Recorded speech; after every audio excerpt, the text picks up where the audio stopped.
What is going on, ladies and gentlemen? Welcome to the one and only Rumboyz Fantasy Network. It's your boy, RumboyzRobbie. Welcome to our very first AMA session of the year. That's right. Ask me anything. Bring on those fantasy football questions. Bring on those best bets. We are going to be going through some lineups, I've kind of already have gone through a lot of my lineups for you guys. Grom, I am doing well. Brother. I'm doing well. What is going on? What it do? Here. I'm actually just gonna do this to make life a little bit easier on me. Leafs, what up? Aiden, what's good? Yes, I was a little bit late clocking off of work because I had to go to the fucking bathroom. So, yeah. But more importantly, I am going to go over some starting lineups. I don't know if I'm gonna go through my picks yet for the week. I might go through picks for the week. I might go through picks for the week. I know that I do want to kind of look at some anytime TD scores, look at some props, look at some bets out there. It's a big weekend. It's week one, and we're entering week one not fucking around. Like I'm putting that out there right now. We're entering week one. We ain't fucking around. We ain't playing no damn games. Like y'all already know what it is. It's the Rumboyz Fantasy Network. Tech Nine or Sutton, guy. Gay Yahoo half PPR. Oh my gosh. Half point PPR. Here's the thing. Like, I want to be like, oh my gosh, like, yes, we're gonna go and we're gonna trot out, Tet McMillan. And I mean, yeah, if it was not half point PPR, I don't really play a whole lot of half point PPR. I'm gonna keep it real there. I mean, but if it was not half point PPR, I feel like I'd kind of be leaning towards, hey, like, Tet in week one. I feel like the safe bet is Cortland Sutton because you already know what you're going to be getting out of Cortland Sutton versus in week one going out there and risking it with the rookie. But also, like, I feel like if you're the Carolina Panthers, you need to get Tet McMillan worked in early. You need to try and figure out that just overall receiving game early. I feel like you got to get Tet McMillan feasting in the first quarter, like get him warmed up, get his hands warmed up. Like, hey, you're going to be getting targeted 7 to 9 times a fucking game, buddy. So I really, especially against the Jaguars, oh my goodness. I mean, how often is Hunter going to be playing corner, and that's really one of the key pieces that the Jags needed, and probably idealistically, who would probably be able to lock down Tet at best. I feel like Tet's gonna go the fuck off. Fuck it. Fire up Tet, bro. Fire up Tet. We're starting this show off with rookie fever. Look, we have those times when you have to go to the restroom bad. Exactly. I got off work and I was like, I gotta go. It was only 6 minutes late. It's not that bad, chat. Can I trust Terry? I am going to be honest with you. I think over the course of the season, you are going to be able to trust Terry. I wouldn't be surprised if, for week one, Terry, yes, goes out there, gives us, 60 in the TD, 65 in the TD. I wouldn't be surprised if we get that. Is Terry going to be week to week dependable, week to week consistent? I think that's yet to be known when you bring in a dominant playmaker like Deebo Samuel. Terry's never had a 2. Washington's never had a quarterback that has now developed rapport with all of his receivers. Terry, Noah, Deebo, Zach, tight end. Realistically, this offense kind of really only lost Brian Robinson. My question marks for Washington, with Washington pass catchers, I'm like, fuck it. If you have them, start them for the most part, just because of what that offense is going to be for you. And especially it's the Giants that they're playing. The only thing that the Giants are going, we are going to see the Giants offensively be better. I definitely think that we are going to see the Giants offensively do better. I think that it's a while before we see that pass rush fully matriculate. It's a lot of talent on that pass rush. I think that pass rush is going to be amazing. Terry's going to give it 3 weeks before we really start asking, can I trust Terry? Can I trust Debo? Let's see if Cliff finds a way for fantasy football purposes for us, for all these guys to be functionable.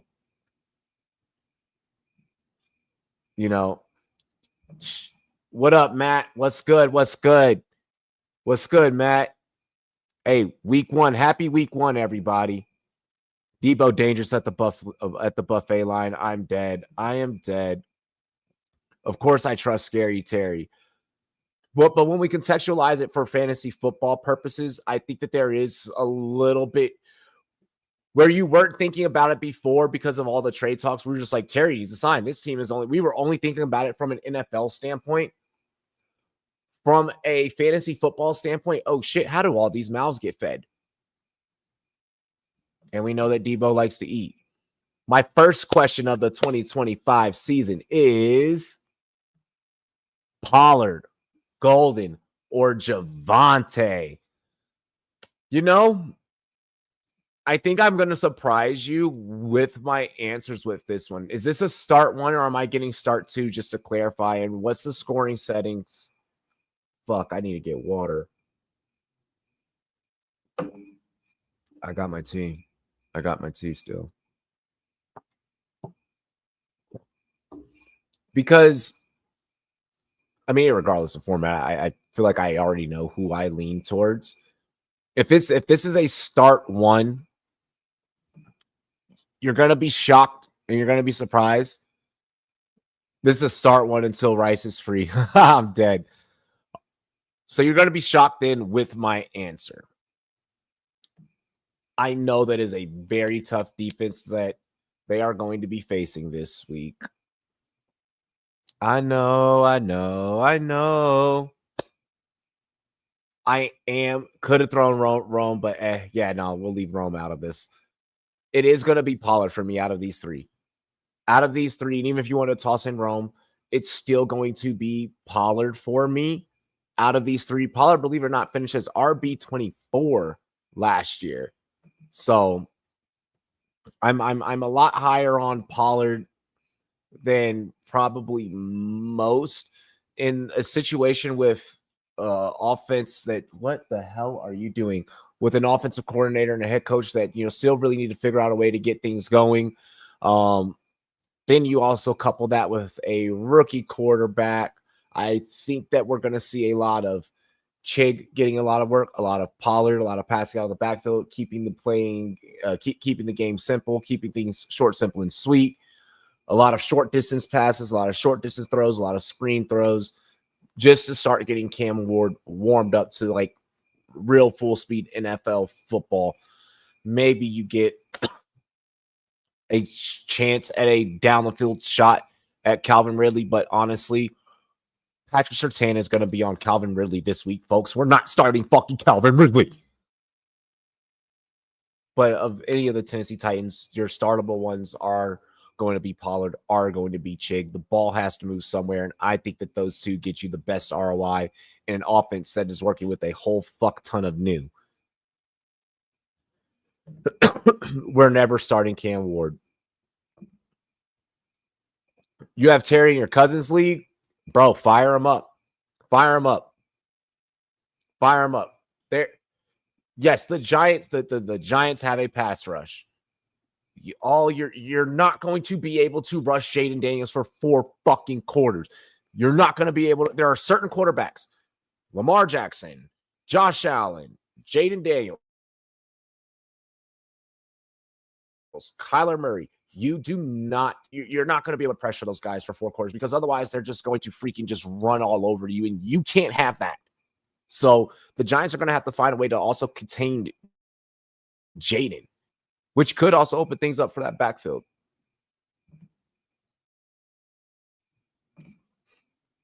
Mbuka, Tet, Omarion, start to the rookie trifecta, baby. I'm thinking that Harbaugh's going to shoot Omarion Hampton out of a rocket come Sunday. Or I'm sorry, come Friday.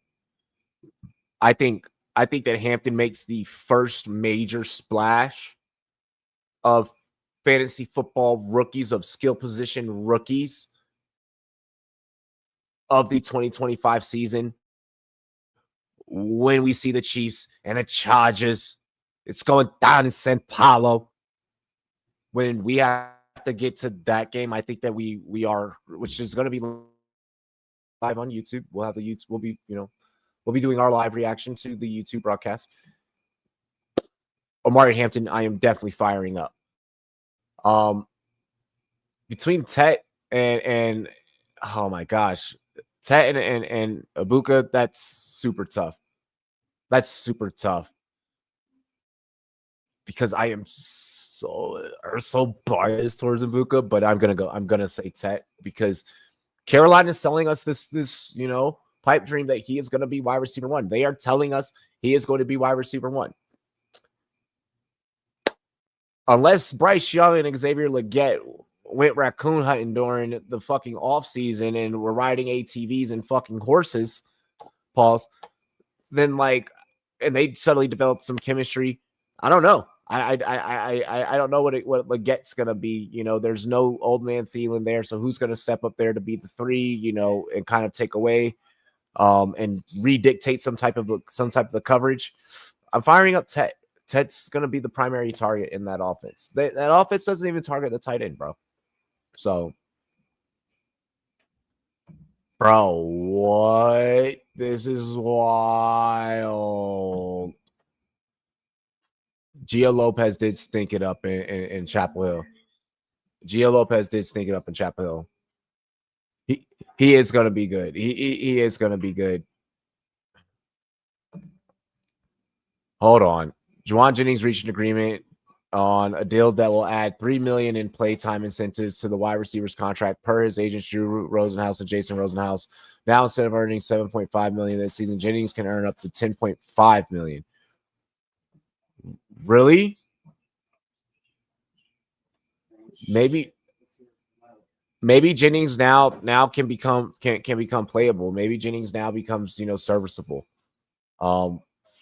That I would like, but that didn't kind of detract from the whole start Pearsall this week thing. I think it's still fire up Pearsall for sure. Do one of Josh Allen or James Cook get a TD? I'm supposing that you are asking about a rushing touchdown from Josh Allen. So I want to put what I'm about to say into that context. Josh Allen very well fucking could, but I'd rather put the money on James Cook.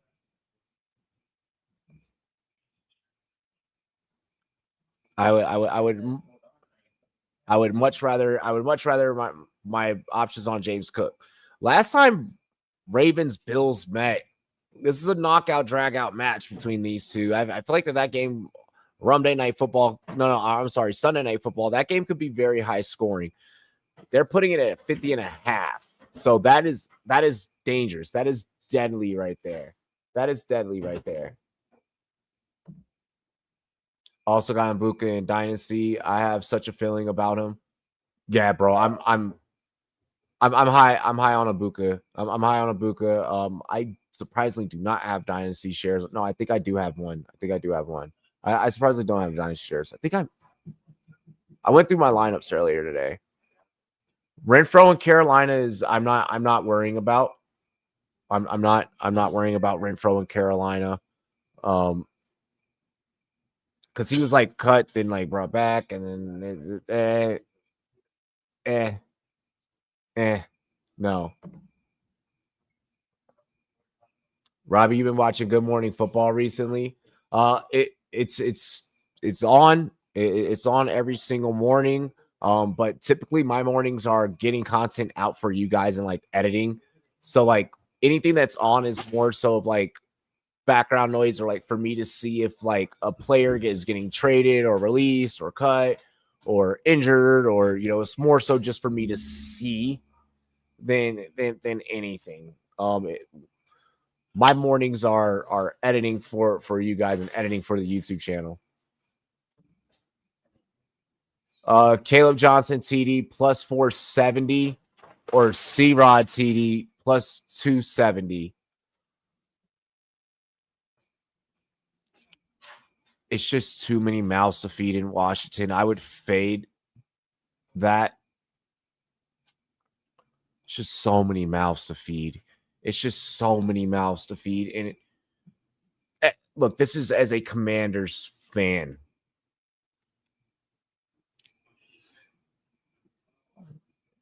The running back depth chart and how the running backs are going to be deployed, I don't think are synonymous with each other. Okay.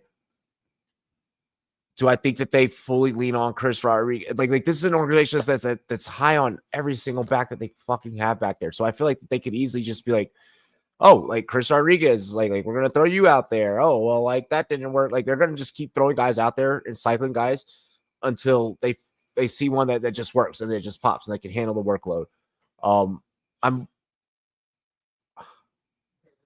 The Washington backfield is more convoluted than what we realized. As much as we thought that Bill ran away with the job, which he still very much can, is still very much in the writing is on the wall. It's just weird. Like the way that the media is treating it, like the running backs, like they're all kind of like getting a whole lot of shine and everything, but like Bill's like really getting most of it.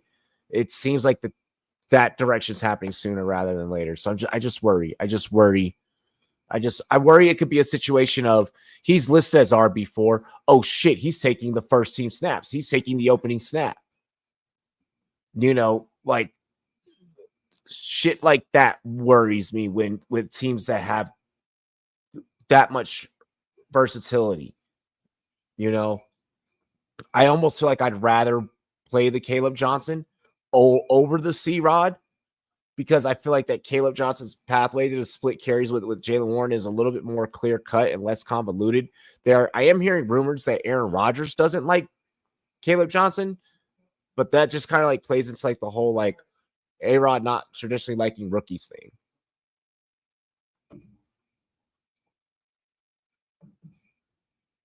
Josh and James have plus values of TDs. I'm just saying they paid Cooks or they paid James Cook. So like you're gonna run that man. You're gonna run that man. And I think that he's gonna be like, this is why you paid me right here. You know, immediately starts trying to kill the narrative of touchdown regression early. Like James Cook's that type of guy, that type of player. Shout out the Vikings for having a male cheerleader. Whoa there, buddy. Wild stuff. Wild stuff. Hey, you know, no shame. No shame. No shame. It's just it's like a couple of different teams that have it in the they yeah. They're enjoying themselves. They're enjoying themselves.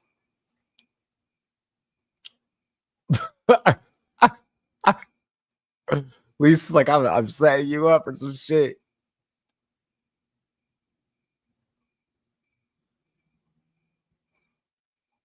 So yeah, okay. I see the okay, good shit, Juwan Jennings. Good on Juwan Jennings. Wanted to get paid, wanted a little bit more money. You know, they gave him a little bit more money. Good on Juwan Jennings. I'm sure he's gonna suddenly feel better and you know be ready on Sunday to go take on the Seahawks. Which honestly, you know what? I'll do this for you guys. Let me see here.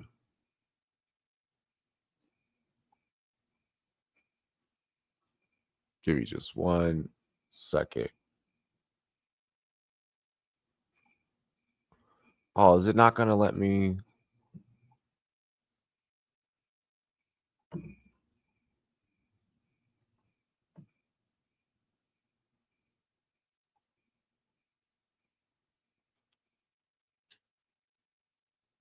What the hell?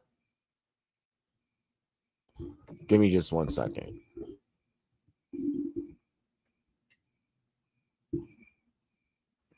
Damn, I was gonna run through Pick'em. I can't run through Pick'em on. Oh, can we only? Wow, you can't do Pick'em on the fucking desktop. Wow, so I can't even fucking screen share that. That blows. That blows. I just wanted to freaking run through Pick'em pool really quick. Oh well, I'll go over rosters with you guys. Steelers versus Jets going to be the most terrorist game under for real. That game is going to be terrible. That game is absolutely going to be complete and total unders. All right, so you know what? Here's what we're gonna do, chat. Fine. Let's go in to tomorrow night. Let's take a look at some things. A little SGP.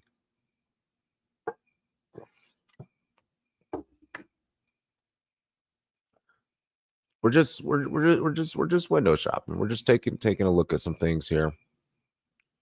So, yo, Eagles are all the way up to 8.5. Chat. That's freaking wild. Eagles 8.5 is freaking wild in a divisional game. Dallas, for the most part, coming into this one healthy. Like, I just feel like everyone is just running away with like the fact that Micah is gone. And we're just super buying into that narrative, and we're buying into, just everything with Jerry and how he's acted, and that's allowed people to push that all the way up to 8.5. I don't know if the Eagles could easily body bag them. The Eagles could easily body bag them. 8.5 seems steep. I would expect the Eagles to obliterate Dallas. I don't think that Dallas can hang. And clearly not neither do the Sharps. I mean, Dallas at a 310. It's just that's just letting me know. And I feel like that's only going to get worse as we get to the witching hour before kickoff. So Eagles 8.5. I could even see that going up to 9 by like right before kickoff. That's just dangerous. That's damn. Nobody has faith in Dallas. That's literally saying nobody has faith in Dallas. Oh wow, that must hurt. Saquon, I don't even feel like it's worth taking this Saquon anytime because it's at like a 185. They're like it's so sure that it's gonna happen. It's like you might as well toss that. There's one that I want to look at. Where's CeeDee Lamb's yards at? I need CeeDee Lamb's under.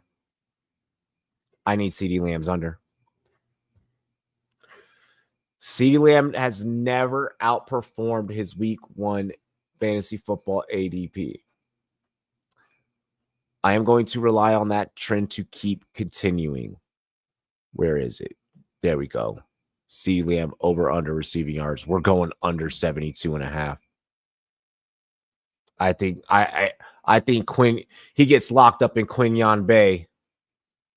And if he tries to switch sides of the field, it's not a good day. Like it's just not a good day for him. Yeah, that's how I'll rock it with that. I would easily, and then even just for the hell of it, because I do feel like the Eagles are going to go more to the air. This is already looking to me on paper like a game that is going to be forced to go vertical. Yeah, give me AJ Brown for 70 through the air. Like and just a small like little 4-legger. Like I would do nothing more than that. A small little 4-legger, 5 for 45, 20 for 180. Like that's the way that I would play tomorrow night, because the way I see it is that they're scripting tomorrow night to be so much of a blowout, and Dallas to get just fucked so hard that over under doesn't even seem over under. Philly is scary because they can put up the points themselves. Philly can put up 47.5 themselves.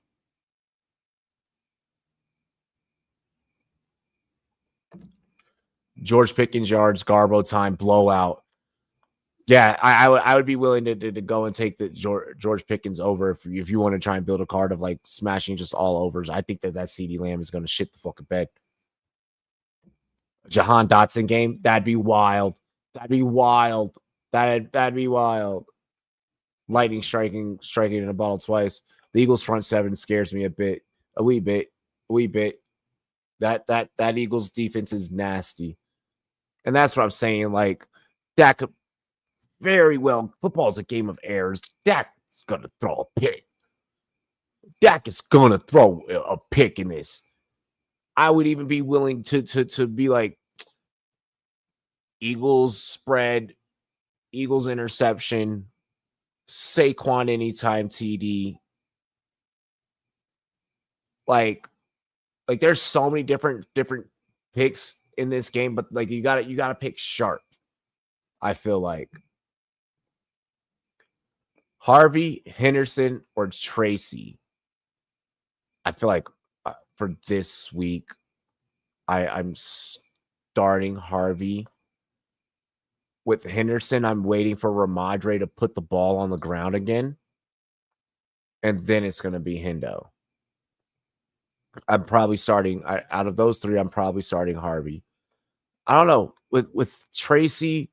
I could see Tracy having a great like week one, and like from like Dable's standpoint, for the little bit that he has, scat out there, being like, okay, yep, now I'm going to start working you in more and more, and I can see Tracy's role be diminishing and slowly taking the back seat.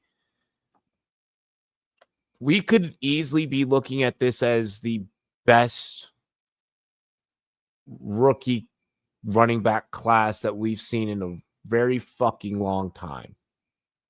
And like, that's just me keeping it real. The line did just move down to 7.5. So like,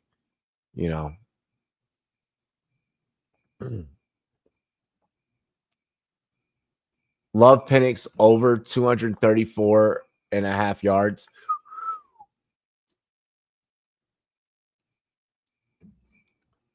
Let me see some things with that. I think that game is gonna go fucking nuts.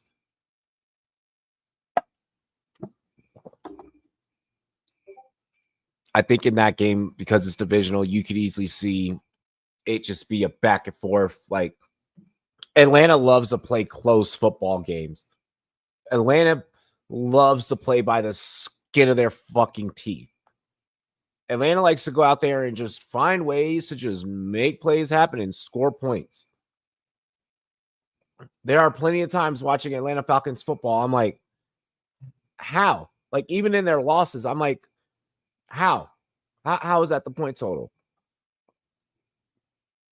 Over-unders at 47.5. They're putting us at a 1.5 point game, making that Bucks Falcons, very close. 135 money line on Bucks. Bucks being the favorite. Dogs Falcons at 114.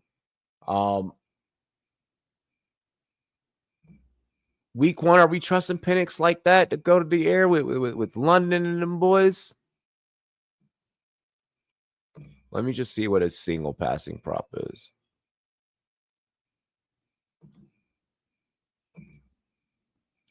I like 230. I'm getting 230 over here on DK. I like 230.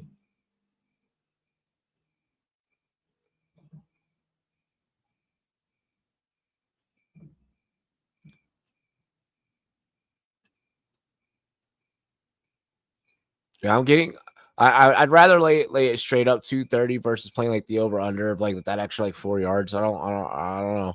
But 230 is definitely doable for Penix, especially with the receivers that he has. He could easily throw a short screen to Bijan and Bijan house call that shit, and then boom, like that's like 60 fucking yards, right? Like, okay, maybe it's not gonna be 60, but like, you know what I'm saying. So like, I don't mind that. I don't mind that just because of how many weapons Penix has. I have Eagles 30-24. I could see that. I could easily see that. I think that's definitely within the wheelhouse. So then maybe the over is very well in play in that game. I could see Dallas with, scoring garbage time points. I could see Dallas with about 10 total points in the third quarter and the Eagles being like, all right, like we're like pretty much boat racing it. Like we're good,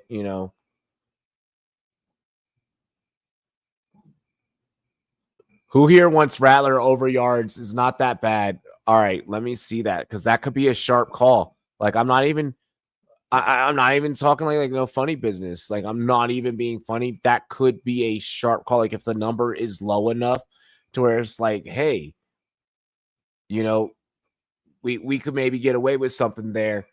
I'm absolutely not fucking minding that. Like let's see here.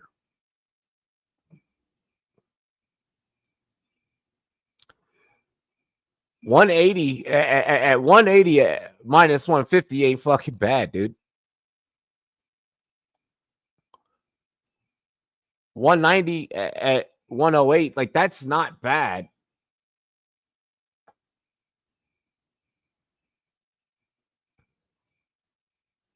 Yep, 180 plus. Like he only had, like if this is the NFL, if the Saints and Spencer Rattler can't march down the field at least twice,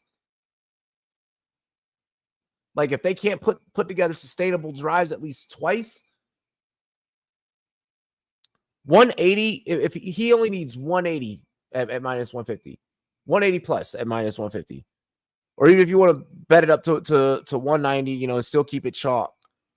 Like if he has a 200, if Spencer Rattler has a 200 plus yard day, you're getting juice at plus 121. Spencer, they're not setting the expectations high on Spencer Rattler, so that could be a sharp play. That could just be one of those within your parlay that it's like, hey, this is just a gimme play. If you're looking at it from the logic as simplistic as you're an NFL quarterback, you should be able to do this. I feel like that there's enough film on him, but like, bro, you could easily just be like, hey, Olave's down there. You get two of those, hey, Shaheed's back healthy. Shaheed's back healthy, and we know what Shaheed could do in fantasy leagues that give you that give you points for receptions of 40 plus yards. So this is a sharp call. I would be willing to maybe, sprinkle a little something on top of that. You dig what I'm saying? Uncle Joe over. Yeah.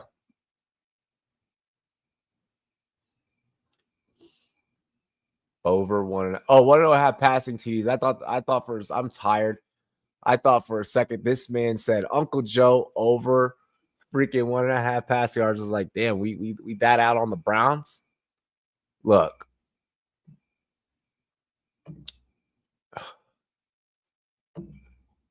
The only reason that this can be a viable play is due to the fact that Cincy has no secondary. Like Cincy has no secondary. But do I think that the Browns, like realistically, 48.5 over under, they're saying that there's going to be no defense in this game. I see 48.5 Thursday night on AMA, or I'm sorry, Wednesday night on an AMA. That's telling me that already early, nobody believes that this game is going to have any type of defense. So the over in this game is definitely going to fucking hit. I do think the Bengals do win, though. Like, fairly comfortably. You know, I feel like right now the spread's at 5.5. I feel like the Bengals could secure this by 7.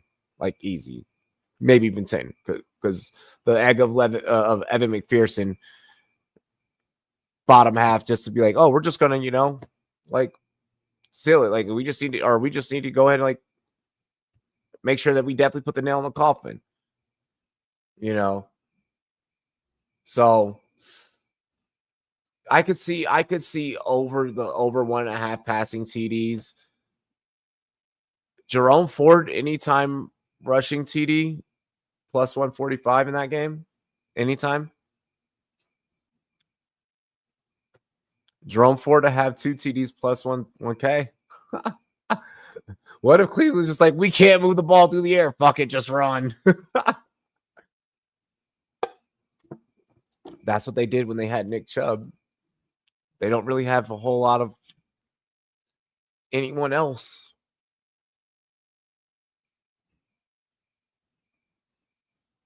Like the Browns can at least hang their hat on. It's like, well, we have like kind of a defense.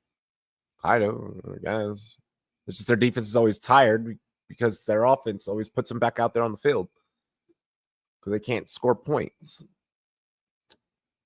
I don't think that Joe Flacco is gonna be moving. I am not playing no Joe Flacco rushing props.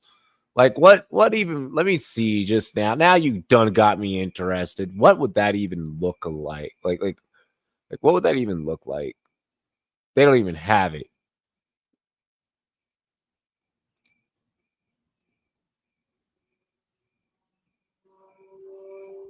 They were like rushing yards.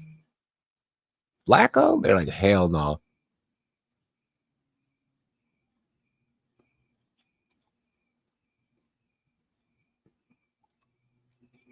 Yeah, that's crazy. They don't even have a prop for Mans in this game.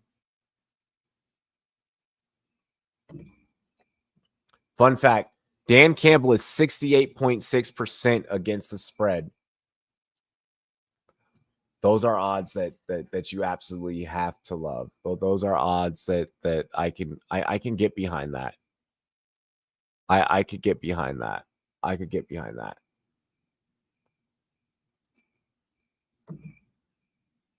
Let me see something here. I want to take a look at Jacksonville, Travis Hunter. Like, I'm not going to sit here and say, like, bet it. But it is definitely, it's a plus 180 anytime TD. If I'm looking at it from the standpoint of never in the history of the freaking NFL, probably since like back in like the Sammy Ball days, okay? Like, we've never seen in the NFL a dual threat receiver and corner. We've seen receiver running back combos, like hybrids. We've seen, you know, wide receiver kick returner hybrids. We've seen, you know, like we've seen all types of different wild stuff. Never a receiver corner hybrid in the modern era. At what? I'm sorry. Yeah, at plus 180. If I'm looking at, if you have an opportunity at a pick six, there's an opportunity. If you have an opportunity at, you know, just anything offensively, I'm just looking at this as volume, you know, and if volume is there and if opportunity is there, then eventually at some point, if not in week one, but at some point, there has to be some type of ROI on that. If you if I'm constantly shooting, you know, from you know, half court, eventually at some point, like I gotta get one in. Like, you know, I'm not looking at this as like the freaking like Bryson DeChambeau trick shot, get the Bentley out of my freaking living room type of deal. Like where it's taking him forever, like they do. Like I don't think that like it's. I think Travis Hunter it's gonna be a play. He's gonna be a play. Like you know, homie's gonna be a bag. Like for real, for real. And I mean, at plus 170, just saying this game low key is super intriguing.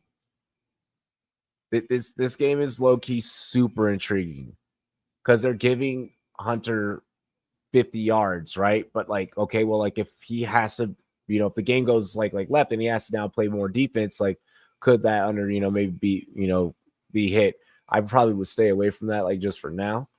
But I mean, they're putting Tet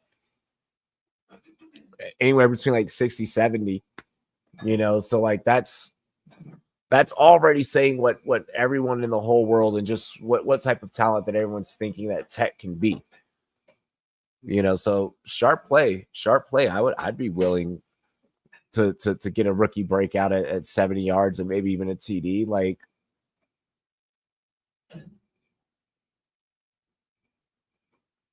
wait, Dan Campbell has won at Lambeau the last 3 times, I think.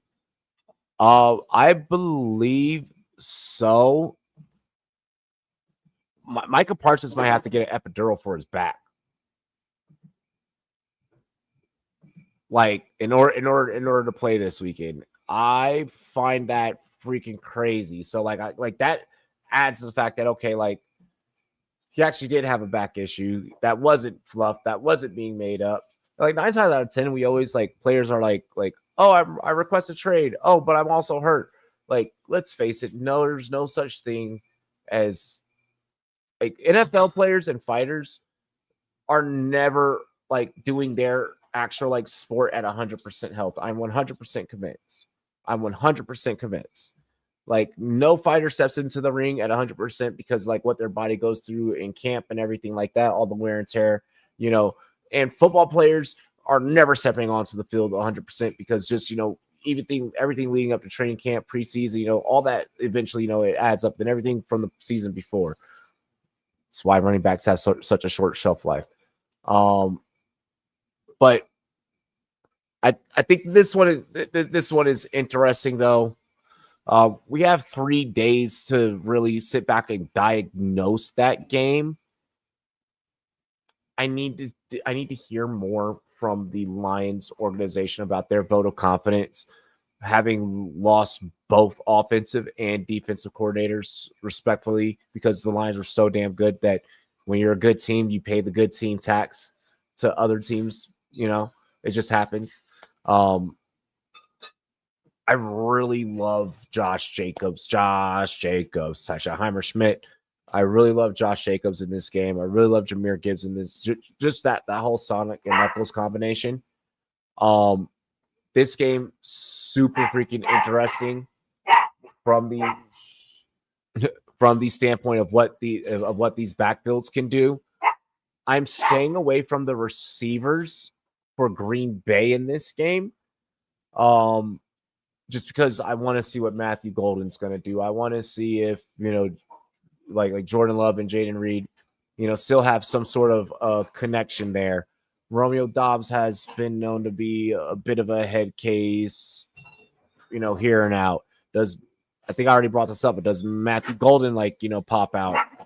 It's all of it with the Packers is super weird. You don't really know where the production is going to come from in the passing game. You just know that it's going to pop up somewhere. Not enough vote of confidence for me to go all in on any of their receivers. But I do like I do like Amon-Ra to really go out there and make plays and, you know, pop it off like early. We know that he's every year in, year out, chasing those 1,000-yard seasons. So for him to go out there, have a 70-yard night, I feel like it's a piece of cake. It is week 1. I mean, but last season he was averaging 77.8. So, I mean, that's something to take into consideration.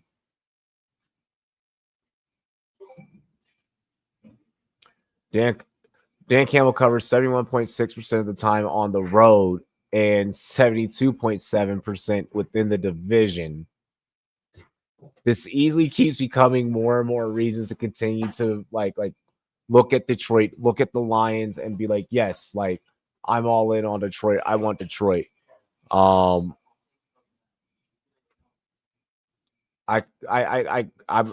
picking up what Aiden's putting down here. Detroit, what? Money line. Let's see here. We'll rock for like a couple of more minutes. I'll diagnose a couple of more of these games. Really quick, kind of going into the Broncos. Anything dealing with sacks? Yes. The answer is yes.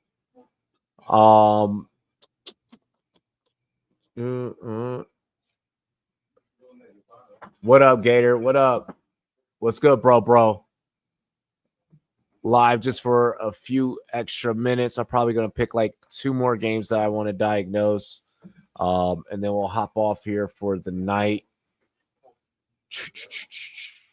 I'm trying to think what's interesting to me. What is jumping out to me? You know what? We'll do Texans. We'll do Texans Rams real quick. I'll run through Texans Rams. What's good, Andre? He said, "What's up, my guy? We're so back." Yes, we are so back. Season kicks off tomorrow night. Robbie, I'm putting $1,000 on y'all week 2 at plus money. I am dead. Hey. There are fish behind you, FYI. Yes, there are fish behind me. Getting into Texans, Rams. The Texans offensive line did kind of take a step back. And that is something that we need to take into consideration. Kyron, drag your nuts. Yes, I am going to automatically say yes. Kyron, anytime TD, it's at minus 140. That's just kind of how we start things off. But the Houston Texans offensive line has not really been all that great. It has not been all that in a quote unquote a bag of chips. All right. So do give me Jared Verse to get a sack at plus 117 in this matchup. Jared Verse is a freaking problem. And when you lose a big body like Laramie Tunsil, with a line that has already had issues and already had a problem, that bakes for a recipe for a defense to feast. So give me Jared Verse for a sack.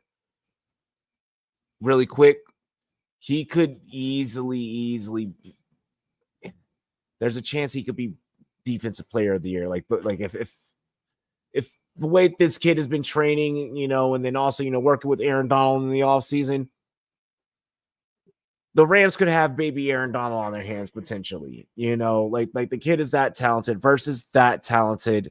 So, I mean, then he also has his homie Fisk on the other side. Like, it's going to get dangerous. It's going to get dangerous, and Verse is going to shine.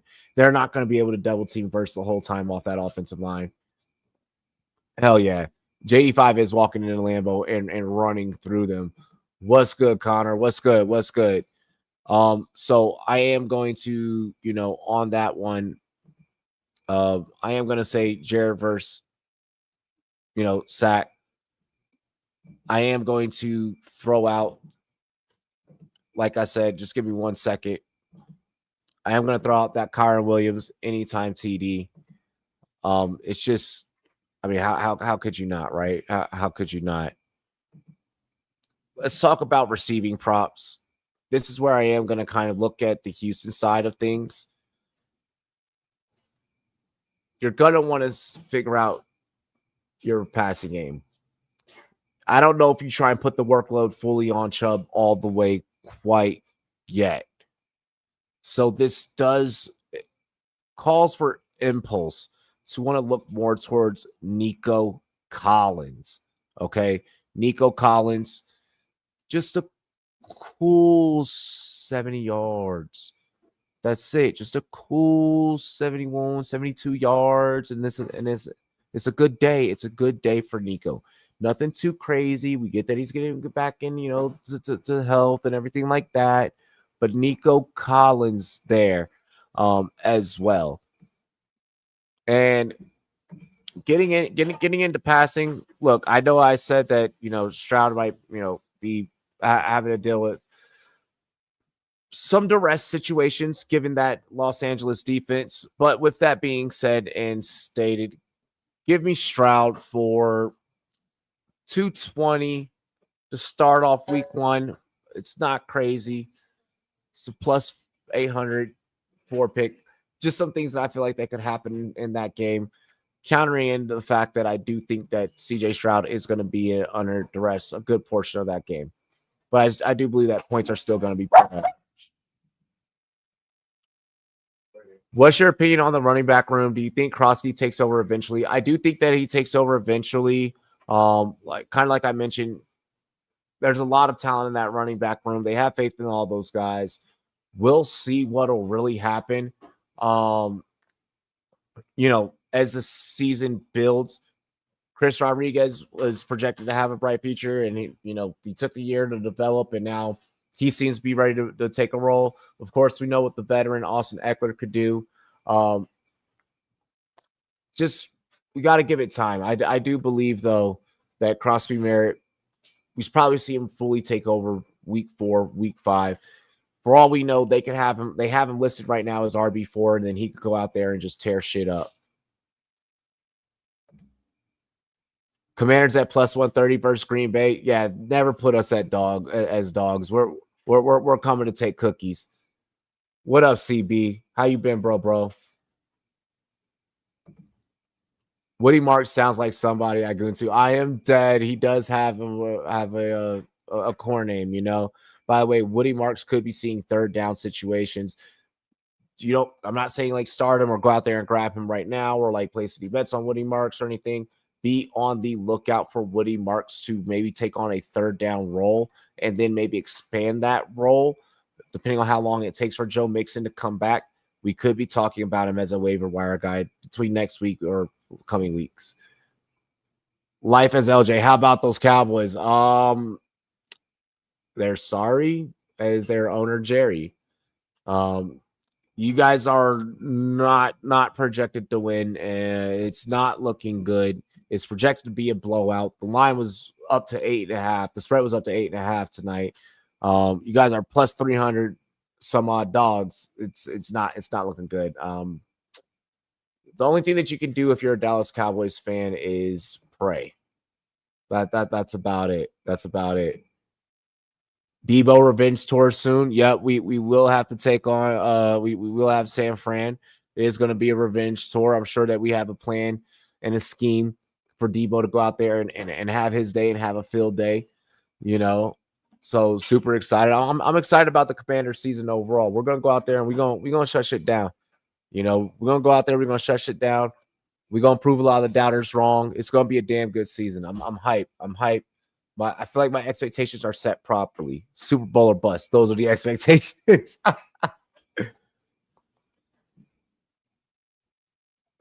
Washington definitely not cooked this season. This man went from how about them Cowboys to it's Packers season. Bruh, pick one. Pick one. Pick one. Pick one. Packers got a good team. You got a good team. I'll say that. Definitely not better than Washington, not better than the Eagles, not better than Detroit, and Packers are going to find that out this week. But Packers are a good team. They're not better than Tampa. Shit. Bias. Hey, I'm keeping it real, bro. I'm keeping it real. Washington to the bowl. Washington to the bowl. Watch. We NFC Championship last year. And we retooled everything. Oh, yeah. Took a 5-leg money line parlay. Commanders, Texans, Bucks, Broncos, Cardinals. I like that. I like that. I absolutely love that. The Texans part does worry me just because the Texans have rearranged a lot of pieces and moved a lot of pieces around. So that is a lot of new. I think that it takes time to get that chemistry down. Some Christian Kirk could be a big piece in that Texas game, by the way, at wide receiver too. Little shout out, little call out there. Ghost leg too. So if one doesn't hit, I could still get some money on it. Yes, I do want to make sure that I mentioned that this is not an ad. DraftKings does have ghost legs now. So basically, what ghost leg is if you miss your bet by one, you're still paid out your winnings for everything else. Think about how many times you've lost a bet by one. Probably almost damn near every week. Like you have at least one, you know? There's been plenty of times where like it's been like that's the only one that I placed. And then all of a sudden I'm like, fuck, like, you know. So definitely a positive. Definitely a big win for DraftKings. Definitely a big win for the community. Like, so yeah, definitely want to throw that out there. Definitely want to throw that out there. Hey, I love your confidence. Whatever helps you sleep at night. Whatever helps you sleep at night, LJ. He said, y'all done this year. I promise. Promises are meant to be broken. Promises are meant to be broken. I'll bet my boys go to the show. All right. Hey, I appreciate that donation early. Yeah, not bought in on the Texans completely, but with the little insurance, thought I'd take the slight risk. Oh yeah, bro. That's one thing that I will say. Having that ghost leg, it does make it a little bit tempting to where it's like, oh well, like I'm not as confident on this one, so like might as well like throw it out there. But now I wonder how many times now, with people probably thinking that way, that they end up cashing out more times than not. I'd be interested to see the numbers and see the data on that. I think they said last year 71.8% of DraftKings users had missed or was the amount of users that missed a bet by at least one on a routine basis. It's like that's part of like why they did this. I mean, they say that, but let's face it, it's legislation, baby. It's all legislation. It's all policy. It's all politics. JD5 feeling like CJ Stroud year 2. Okay. You look, you say that, and then when you got to play the person that has JD5 in fantasy and get whoosh, just gonna remember, hey, you said that. You said that. What I'll say is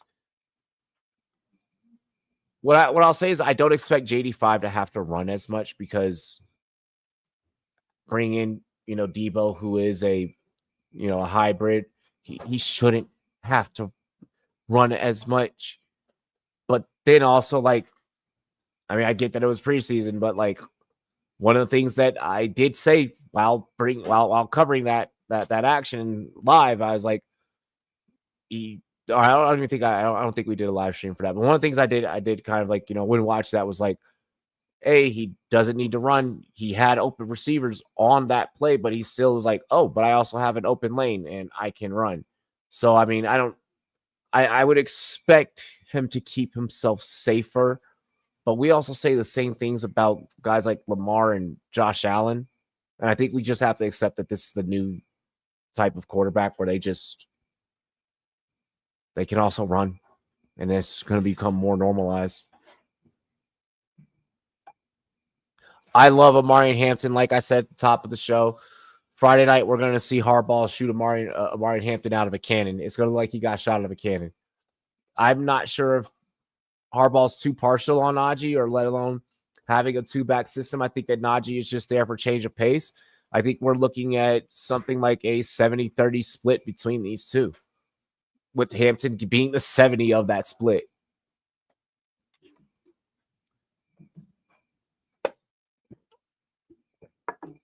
All righty, y'all. We're gonna go ahead. We're gonna end AMA for tonight. Start the year off with an hour.